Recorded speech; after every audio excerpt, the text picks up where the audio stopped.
O relógio pendurado na parede da antiga portaria havia parado às 3h17 da madrugada. E desde então, ninguém conseguiu fazê-lo funcionar. A ferrugem corria pelas bordas metálicas, como se o tempo tivesse desistido de existir dentro daquele lugar. A cada passo que ecoava pelo corredor principal, a sensação era a mesma. O passado ainda estava ali, respirando entre as paredes longas, úmidas e cheias de rachaduras. Quem passava por ali jurava que o Hospital Colônia de Barbacena nunca realmente adormeceu. Apenas fingia. Era início de inverno quando Marcelo Duarte, um produtor de documentários de Minas Gerais, decidiu viajar até a cidade de Barbacena para investigar relatos recentes de sons, vultos e aparições dentro do antigo complexo psiquiátrico. O Colônia, fundado em 1903, já tinha sido oficialmente desativado há décadas, mas permanecia como um esqueleto de concreto, cercado por histórias que ninguém conseguia contar sem estremecer.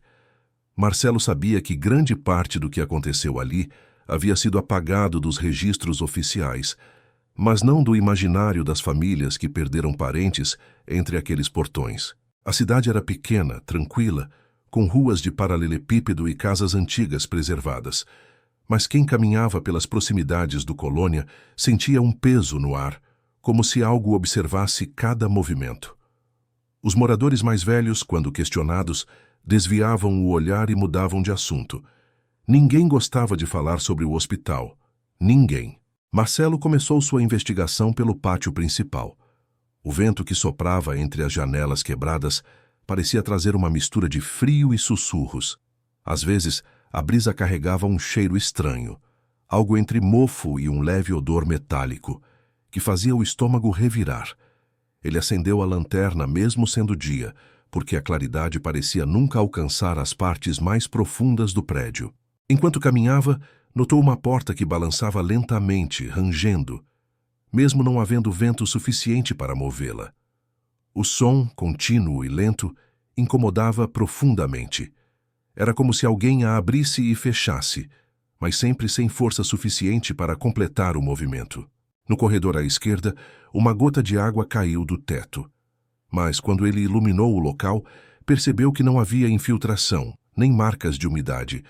A gota simplesmente existiu, como se tivesse sido criada ali, naquele instante, apenas para ser percebida. O primeiro sinal de estranheza real surgiu quando Marcelo chegou à ala feminina. As paredes estavam repletas de nomes riscados com unhas, pedaços de metal ou o que sobrava de tijolos. Alguns nomes estavam repetidos dezenas de vezes, como se a pessoa tentasse garantir que o mundo nunca a esquecesse. Entre eles, um nome apareceu 3 vezes, em tamanhos diferentes: Amélia Duarte. O sobrenome chamou sua atenção. Duarte era o nome de sua própria família em Belo Horizonte. Ele nunca ouvira falar de alguém da família internado no Colônia, mas ali, gravado na parede, o nome parecia gritar uma verdade que ele nunca imaginara existir. Ele passou os dedos pela caligrafia irregular, mas sentiu um arrepio repentino percorrer suas costas. Um arrepio seco, gelado, como se alguém tivesse tocado sua nuca com a ponta dos dedos. Ao virar-se rapidamente, a luz da lanterna capturou uma sombra cruzando o corredor. Não era grande. Parecia a silhueta de uma mulher magra, com os braços juntos ao corpo. A figura se moveu devagar, quase arrastando os pés. Marcelo congelou. O silêncio ao redor era tão absoluto que o som da sua própria respiração parecia invadir o espaço. "Tem alguém aí?" ele perguntou, mesmo sabendo que não deveria. A resposta veio na forma de um ruído fraco, parecido com soluços, como se alguém estivesse chorando baixinho, escondido atrás de alguma porta. O som vinha da antiga sala de contenção, um cômodo que, segundo relatos históricos, era usado para isolar pacientes considerados perturbadores, embora muitos deles sequer tivessem diagnósticos reais. Marcelo hesitou. O choro ficou mais claro, mais nítido, como se a pessoa estivesse apenas centímetros além da porta. Quando ele tocou na maçaneta fria como gelo, sentiu outra coisa. Um leve tremor na madeira, como se alguém do outro lado estivesse apoiado nela. Mas quando finalmente abriu a porta, o cômodo estava absolutamente vazio. O chão de cimento estava coberto de poeira espessa que não mostrava nenhum rastro, nenhum movimento recente, nenhum sinal de vida. Apenas o eco do passado preso ali, repetindo-se como uma lembrança que se recusa a desaparecer. Antes que pudesse sair, algo chamou sua atenção no canto do chão. Uma pulseira de identificação antiga, amarelada e parcialmente quebrada. Ele se abaixou e pegou o objeto. O nome escrito nela fez seu coração disparar. Paciente 237, Amélia Duarte. O corredor ficou mais frio. Muito mais frio. Frio demais para ser natural. E naquele instante, Marcelo teve a sensação inequívoca de que não estava sozinho dentro do Colônia. Algo o observava. Algo que, talvez, estivesse esperando por ele desde muito antes de sua chegada. E pela primeira vez, ele sentiu que pisou em um território onde o tempo havia parado para sempre. A pulseira amarrotada permanecia tremendo levemente entre os dedos de Marcelo, como se carregasse uma energia própria, um resquício do sofrimento que impregnara cada centímetro daquele lugar. O nome Amélia Duarte parecia mais vivo do que as paredes que o cercavam, como se ainda ecoasse a voz de quem um dia o carregou. Ele respirou fundo, tentando manter o controle. Seu coração havia começado a acelerar, e mesmo a luz da lanterna parecia mais fraca, como se a escuridão ao redor estivesse engolindo cada raio que ela emitia.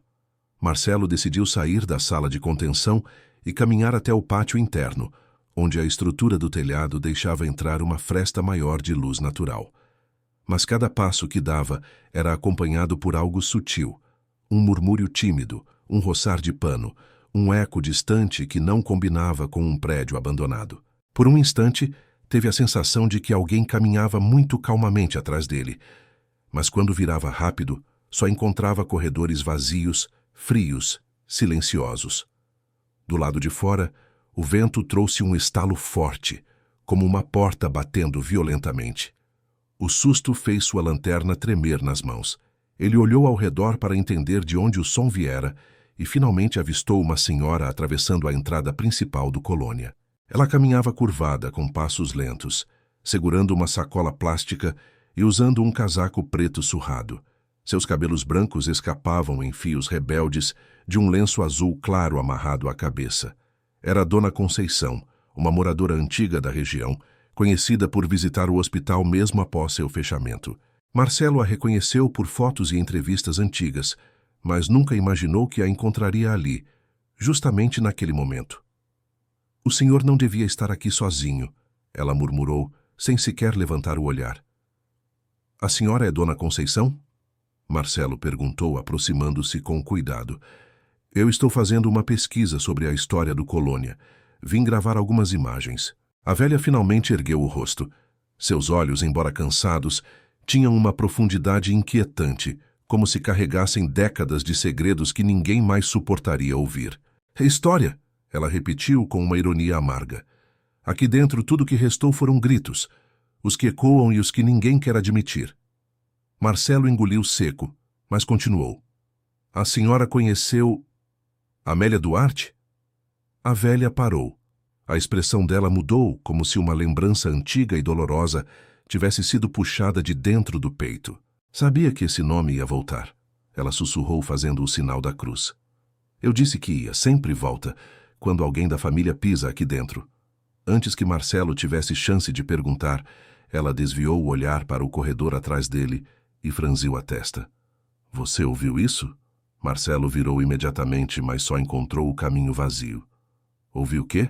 Dona Conceição apertou o cabo da sacola com força. "Passos. São sempre os passos primeiro. Sempre eles."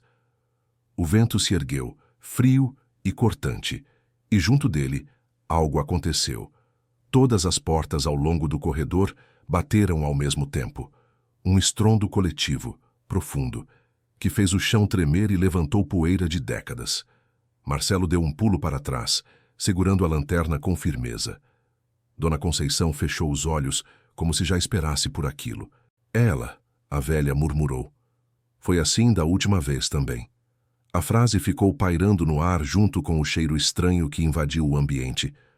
Um aroma que o repórter reconheceu imediatamente. Cheiro de queimado. Algo como cabelo queimando, mas mais fraco, quase imperceptível. O mesmo cheiro que ele sentira na entrada da ala feminina. Antes que pudesse reagir, a porta ao lado direito se abriu devagar. Muito devagar, rangendo como se tivesse vida própria.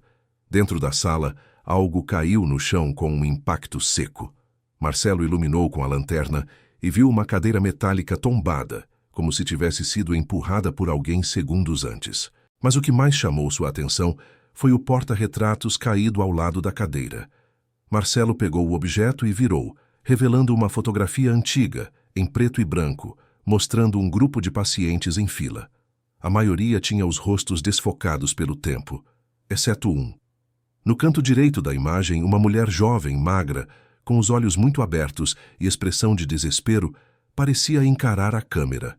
Mas o mais perturbador era que a direção do olhar dela parecia seguir Marcelo. Não importava para onde ele inclinasse o porta-retratos. Essa é Amélia, disse Dona Conceição, baixinho. Ela nunca descansou. O que aconteceu com ela? Marcelo perguntou, sentindo a garganta apertar. A senhora respirou fundo, como se estivesse prestes a revelar algo que guardara por décadas. Ela não devia ter vindo para cá. Não era doente. Nunca foi. Sua voz tremia. Trouxeram por engano. Ou por vontade. Aqui ninguém sabe mais diferenciar. Marcelo estava prestes a questionar mais quando viu algo inquietante. A fotografia, que estava completamente estática segundos antes, parecia agora apresentar uma leve rachadura sobre o rosto de Amélia, como se a imagem estivesse se partindo exatamente onde seus olhos ficavam. Foi então que, vindo do mesmo corredor onde encontrara a pulseira, um sussurro surgiu. Um sussurro feminino, fraco, quase arranhado. Volta! A palavra ecoou pelo ar como um pedido, ou uma ordem. Marcelo sentiu o ar gelar ao redor do seu pescoço. A sensação era clara, inegável. Algo estava se aproximando dele, algo que já o conhecia, algo que talvez tivesse esperado por aquele momento desde 1954, o ano inscrito na pulseira de identificação. Dona Conceição deu alguns passos para trás. Se ela chamou você, é porque já reconheceu. A velha fez novamente o sinal da cruz. E quando o Colônia reconhece alguém, nunca é por acaso. A porta ao fundo do corredor começou a ranger, abrindo-se sozinha mais uma vez. E pela primeira vez, Marcelo percebeu que o medo já não estava apenas se aproximando. Ele estava dentro dele, vivendo nele, aguardando a próxima reação. O corredor parecia mais estreito do que antes, como se as paredes envelhecidas quisessem empurrar Marcelo para longe dali. A porta que se abrira sozinha continuava entreaberta, balançando com um rangido quase irritante, mas ritmado, como uma respiração lenta, profunda que preenchia o ar. Marcelo guardou a fotografia de Amélia na mochila e respirou fundo, tentando recuperar o fôlego. Ele precisava entender o que estava acontecendo. Não era só uma visita documental. Havia algo pessoal ali, algo que o Colônia parecia determinado a revelar. Marcelo, venha comigo, disse Dona Conceição, caminhando com passos lentos, porém decididos. Antes que o hospital resolva te conduzir por conta própria. Ele a seguiu até uma sala lateral, que parecia ter sido uma antiga enfermaria. A luz natural entrava pela janela quebrada, iluminando camas de ferro enferrujadas e lençóis rasgados. No chão, um amontoado de papéis envelhecidos estava espalhado como se alguém tivesse vasculhado o local recentemente. Esses documentos não estavam assim da última vez que entrei, murmurou a senhora, preocupada. Alguém mexeu, ou algo. Marcelo se agachou e começou a olhar aquele material. Eram fichas antigas, prontuários médicos, relatórios incompletos. A maioria datada dos anos 1950 e 1960. Ele folheou algumas até encontrar um que estava dobrado no meio, com as bordas chamuscadas. O nome escrito no topo fez sua pele arrepiar. Paciente 237, Amélia Duarte. Aqui, Marcelo murmurou. Esse é o registro dela. Dona Conceição aproximou-se, apoiando as mãos trêmulas nas costas de uma cadeira quebrada. Não abra, Ela avisou, baixo. Algumas histórias aqui dentro continuam vivas só porque foram fechadas no papel. Marcelo não obedeceu. Uma parte dele, talvez guiada por curiosidade, talvez por algo maior, precisava saber.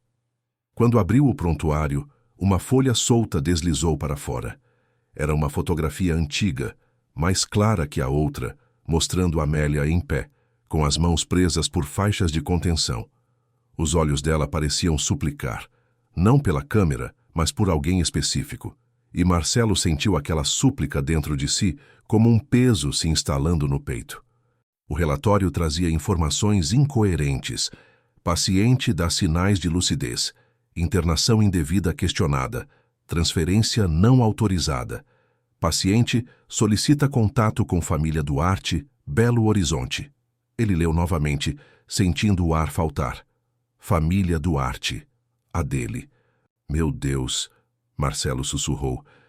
Ela tentou pedir ajuda para nós. Eu avisei, disse Dona Conceição enquanto se sentava numa das camas enferrujadas. Aqui dentro, ninguém era ouvido. Nem os que gritavam, nem os que imploravam. E quando alguém tentava alertar a família, sempre dava errado. Marcelo virou a página. Havia anotações rápidas, apressadas, como se quem escrevesse estivesse com medo. Paciente afirma não ser louca. Paciente foi trazida por engano. Paciente teme retaliação. Paciente menciona um nome repetidamente. Marcelo. O repórter congelou. Como isso é possível? Ele sussurrou. Eu não era nem nascido. Dona Conceição levantou a cabeça devagar, encarando-o com seriedade sombria. Às vezes o medo tem memória mais longa que o tempo. A voz dela era fraca, mas firme. Amélia sentia que sua história não terminaria ali, que alguém da família um dia pisaria nesses corredores e que ela precisaria avisar. Marcelo fechou o prontuário com força, sentindo o coração bater nos ouvidos. Foi então que algo estranho aconteceu. Um caderno fino que estava em cima da mesa deslizou sozinho e caiu no chão com um estalo seco. As páginas se abriram exatamente no meio, revelando uma anotação escrita com tinta quase apagada. Quarto 12, subsolo. O vento entrou pela janela quebrada com violência, espalhando folhas por toda a sala, como se o prédio tentasse esconder a informação novamente. O subsolo, murmurou Marcelo. Ele existe mesmo? Dona Conceição fez o sinal da cruz. Não vá lá, Marcelo. É o lugar onde o Colônia enterrava o que não queria que o mundo descobrisse, mas ele já se aproximava da porta. O choro fraco que ouvira antes voltou. Mais claro agora, mais próximo, como se estivesse vindo do chão, exatamente abaixo deles. Ela quer que eu vá, Marcelo murmurou, sentindo novamente aquele arrepio cortante na nuca. Ela está chamando. Antes que a velha pudesse impedir, um som seco ecoou pelo corredor, como se alguém tivesse jogado algo contra a parede. Os dois olharam para fora e viram uma marca fresca no chão de cimento. Uma marca que não estava ali minutos antes. Era uma pegada feminina, pequena, afundada na poeira grossa. E ao lado dela, escrita com o dedo, uma palavra. Desce. O vento cessou de repente, como se o prédio inteiro prendesse a respiração. E Marcelo soube que não havia mais volta. O Colônia havia escolhido sua próxima porta. O corredor parecia mais silencioso do que deveria. Não era um silêncio comum. Era um silêncio pesado, carregado, quase sólido, como se cada som estivesse sendo engolido antes mesmo de nascer. Marcelo observou a pegada marcada na poeira. A palavra desce, escrita de forma trêmula, e sentiu o estômago revirar. Aquilo não era obra do vento. Tampouco algum truque de luz. Era recente. Era real. Dona Conceição segurou seu braço com força inesperada para alguém tão frágil. Marcelo, escute.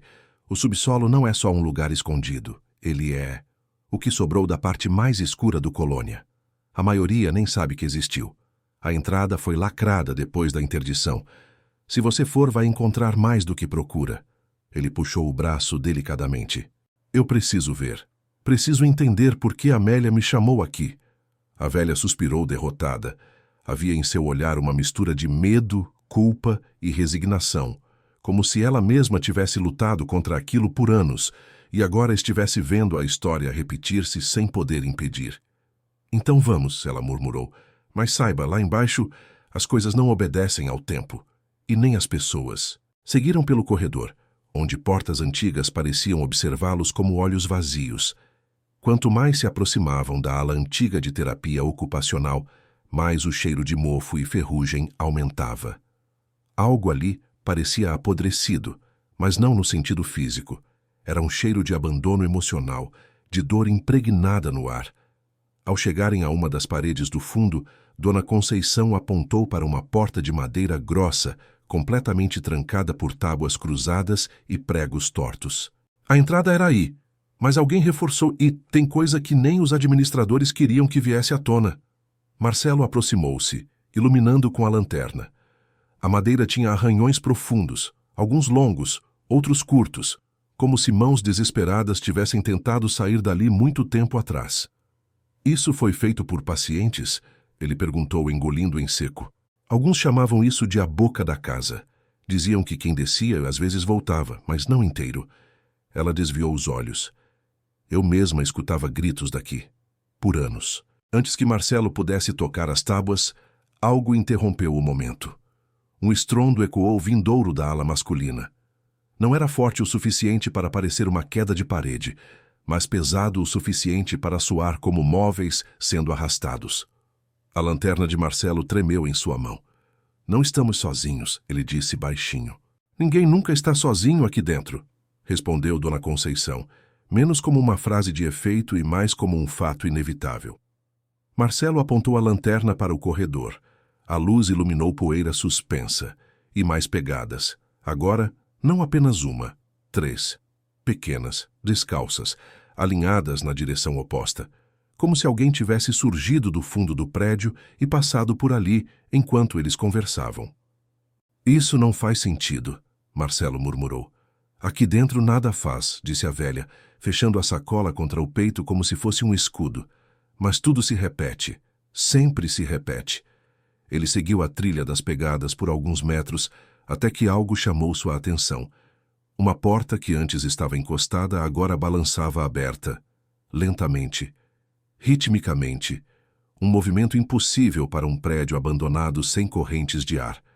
Marcelo engoliu seco. A senhora mexeu nessa porta? Nem passei perto, respondeu ela firme. Ele respirou fundo e empurrou a porta com a ponta dos dedos. Dentro da sala havia algo que não estava ali antes. Uma cadeira metálica virada para a parede e sobre ela uma espécie de gravador antigo com um botão vermelho piscando. Marcelo se aproximou. O aparelho era velho, dos anos 70, pesado, de fita magnética. E o mais estranho, ainda funcionava. Ele apertou o botão de play. O ruído do ambiente se intensificou, como se o prédio inteiro se inclinasse para escutar. A fita começou com estática, depois gemidos baixos, vozes indistintas, até que uma frase se destacou com clareza assustadora. Não desce, não desce, não desce. A frase repetia-se, cada vez mais desesperada, como um aviso vindo de alguém muito próximo do colapso. Marcelo parou a gravação imediatamente. O silêncio voltou, denso e desconfortável.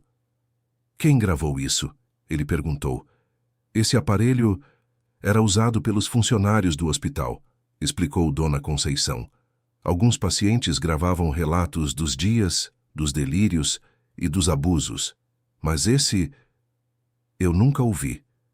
Marcelo olhou ao redor e viu algo no canto da sala, um armário entreaberto. A porta rangia como se estivesse sendo empurrada de dentro, embora ninguém estivesse ali. Ele caminhou devagar, iluminando o interior. Lá dentro, encontrou uma pilha de cartas amareladas, presas por um elástico ressecado. Uma delas caiu ao chão quando ele abriu o armário. Marcelo pegou e o envelope quebradiço revelou um nome escrito à mão. Para a família Duarte. Urgente. Ano 1954. Remetente. A. Duarte. As mãos dele começaram a tremer. Ela tentou escrever, tentou avisar. Ele sussurrou. Dona Conceição se aproximou, cuidadosamente. Essas cartas nunca saíram daqui. Muitas eram interceptadas. Algumas eram queimadas, outras guardadas em locais que os próprios funcionários evitavam. Mas por quê? Marcelo perguntou, a voz embargada. Por que não deixaram ela se comunicar? A resposta não veio da velha. Veio do corredor. Um suspiro feminino, claro e doloroso, ecoou entre as paredes. Marcelo congelou. Você ouviu? Dona Conceição apenas acenou com a cabeça, pálida como cera. A seguir, a porta da sala bateu com força, fechando-se sozinha atrás deles.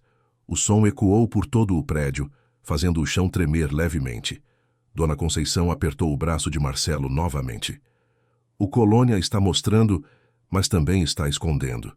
Quando ele faz as duas coisas ao mesmo tempo, é porque estamos perto da verdade errada. Ou da certa, respondeu Marcelo, tentando manter a voz firme. Mas o que ele sentiu no fundo do peito foi outra coisa. A certeza de que alguém, ou algo, estava conduzindo cada passo. E que a descida ao subsolo não era apenas inevitável. Ela era esperada. A sala estava tomada por um silêncio espesso. Um silêncio que parecia crescer, pulsar e respirar, junto com aquelas paredes carregadas de décadas de sofrimento. Marcelo ainda segurava a carta endereçada à família Duarte, quando sentiu uma leve ardência na ponta dos dedos, como se o papel estivesse quente. O envelope antigo parecia viver, expandindo uma dor que não era só tinta e celulose. Era memória. Dona Conceição afastou-se um pouco, como se reconhecesse algo na carta que preferisse evitar. Essa caligrafia, ela murmurou com voz rouca. Eu lembro. Muitas mulheres escreviam assim, com as mãos tremendo, com medo de que os guardas vissem. Amélia, ela era uma das poucas que ainda tinha esperança, talvez esperança demais. Marcelo abriu o envelope com cuidado. A folha, quase transparente de tão velha, trazia apenas 2 linhas escritas às pressas. Não sou louca.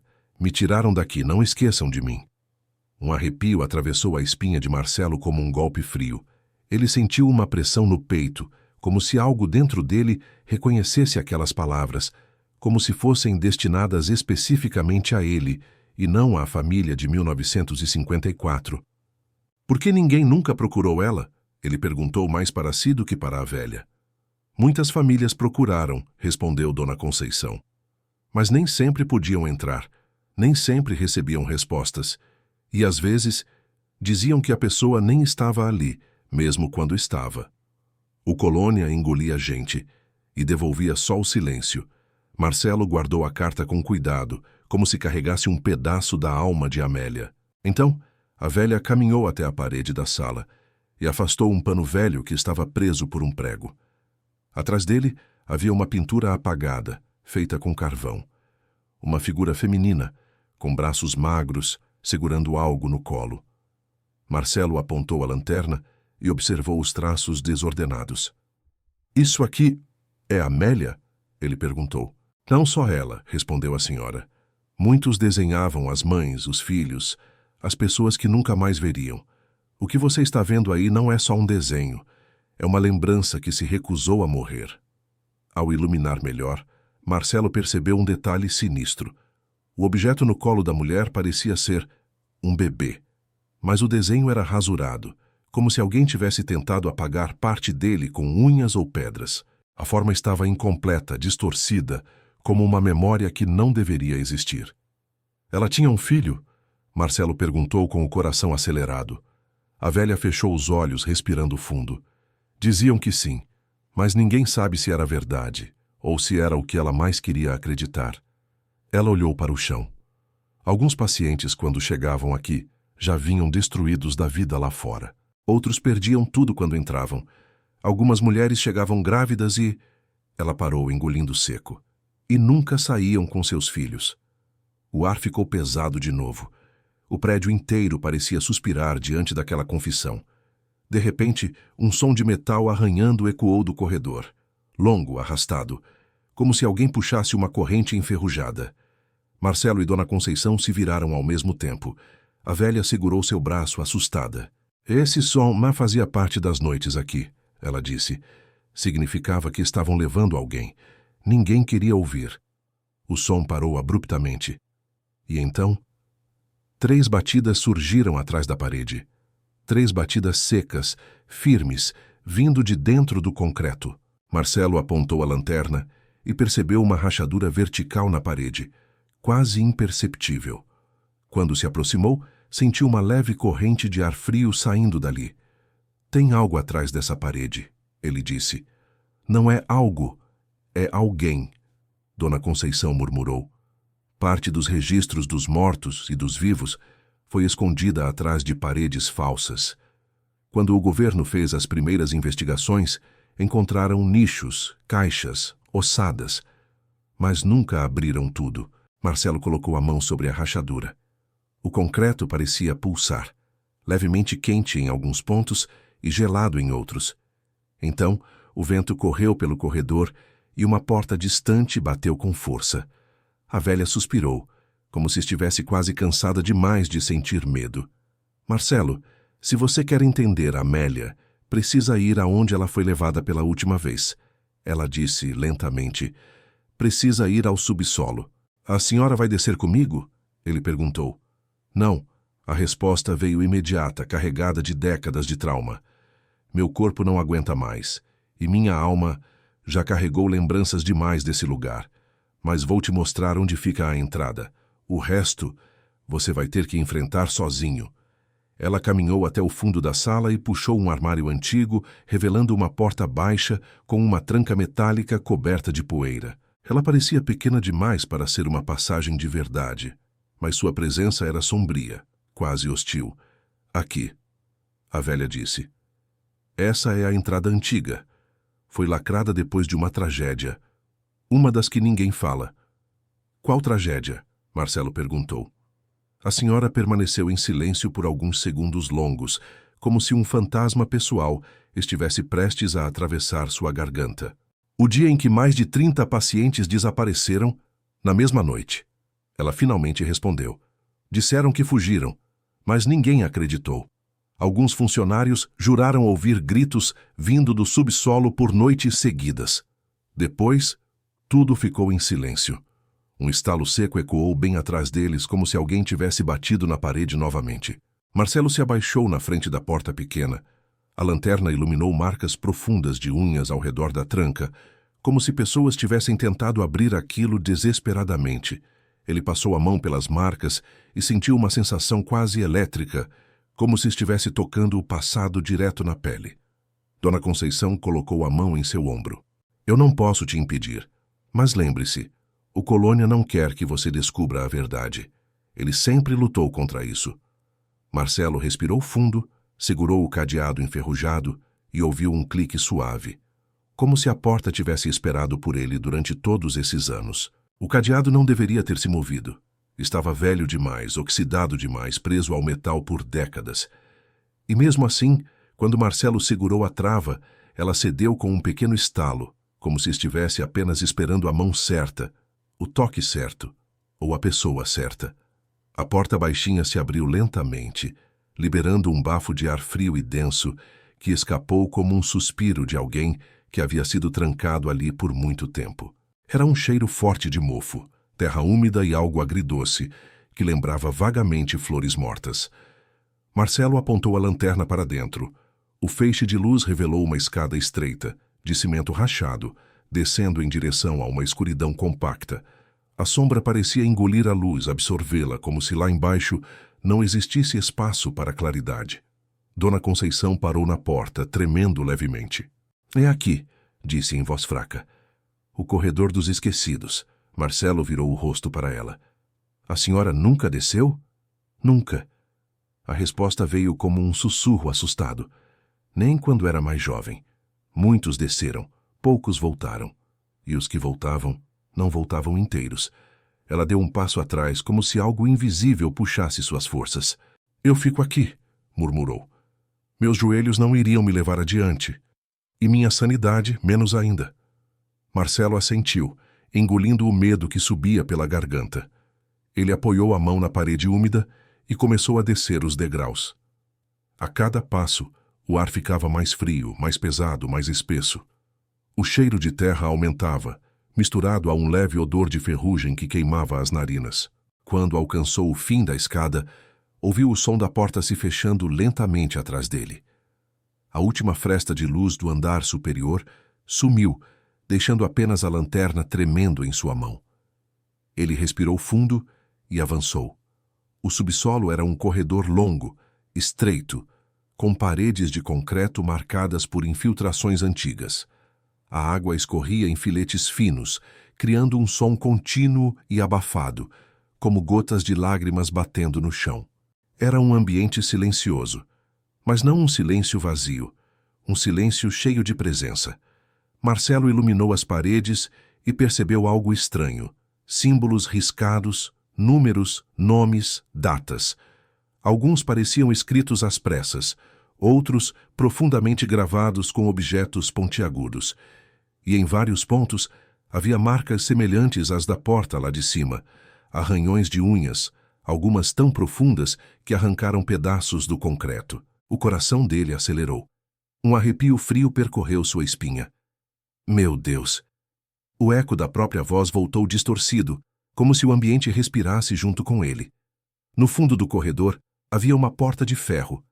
Ela estava entreaberta, deixando escapar um brilho amarelado fraco, como se houvesse alguma fonte de luz antiga dentro dela. Marcelo se aproximou lentamente. Seus passos ecoavam, mas havia outros sons também, um arrastar leve, ritmado, como se alguém descalço caminhasse atrás dele. Ele virou-se rápido. Nada. Isso é coisa da minha cabeça, murmurou. Mas o som continuava. Passos leves, respiração suave. Ou talvez fosse o vento, se houvesse vento ali. Marcelo empurrou a porta de ferro com a ponta dos dedos. Ela abriu rangendo, expondo uma sala pequena, quadrada, com prateleiras enferrujadas nas paredes e caixas antigas empilhadas no centro. A luz vinha de uma lâmpada pendurada por um fio exposto, que piscava de maneira intermitente, como se lutasse para continuar viva. A lanterna dele iluminou o interior. Papéis, fotos, registros médicos, tudo espalhado como se alguém tivesse revirado a sala recentemente. O que é isso? Ele se aproximou da prateleira mais baixa e encontrou uma pasta amarelada com o mesmo número que já tinha visto antes. 237A. Duarte. O nome fez a sala parecer menor, como se as paredes estivessem se aproximando. Ele abriu a pasta e começou a folhear os papéis. A maior parte estava ilegível, borrada por água ou queimaduras, mas alguns trechos permaneciam intactos. Paciente lúcida. Insiste na alegação de internação indevida. Paciente afirma ouvir vozes nos corredores. Paciente teme pelos filhos. Paciente relata que alguém da família voltará. Paciente diz que ele precisa descer. Marcelo sentiu uma onda de calafrios. As palavras pareciam escritas para ele, como se alguém tivesse previsto sua chegada décadas antes. Do outro lado da sala, algo caiu no chão. Uma caixa pequena, de madeira escura, que deslizou alguns centímetros, como se tivesse sido empurrada. Marcelo apontou a lanterna para ela e se abaixou. A tampa estava entreaberta. Ele levantou devagar. Dentro, havia pequenos objetos pessoais. Um pedaço de tecido azul costurado às pressas, um carrinho de metal enferrujado, uma medalhinha de santo quebrada. Objetos infantis. Marcelo sentiu um peso no peito, pesado demais. Amélia! Ele sussurrou como se pudesse ser ouvido. Entre os objetos, havia algo que o fez parar. Uma fotografia parcialmente queimada. Nela, uma mulher segurava um bebê. O rosto da mulher estava parcialmente destruído pelo fogo, exceto os olhos. Os olhos permaneciam intactos, fixos nele, como se reconhecessem seu rosto, como se já tivessem esperado por ele. Marcelo virou a foto. No verso havia uma frase escrita à mão.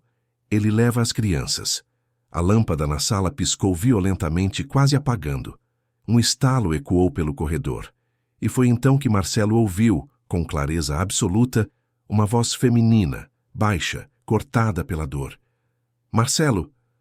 A voz parecia vir de todos os lados ao mesmo tempo. Ele se virou tremendo, e a porta atrás dele começou a se fechar sozinha, lentamente, como se fosse puxada por mãos invisíveis.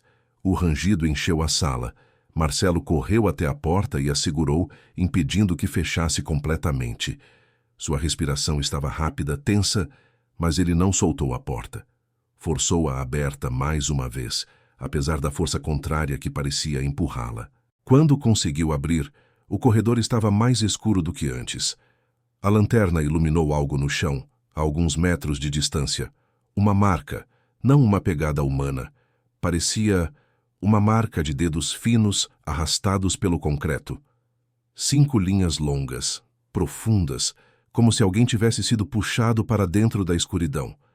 Marcelo sentiu o corpo inteiro gelar, e então no fundo do corredor surgiu um som suave, repetitivo, como se alguém estivesse batendo o pé no chão, calmamente.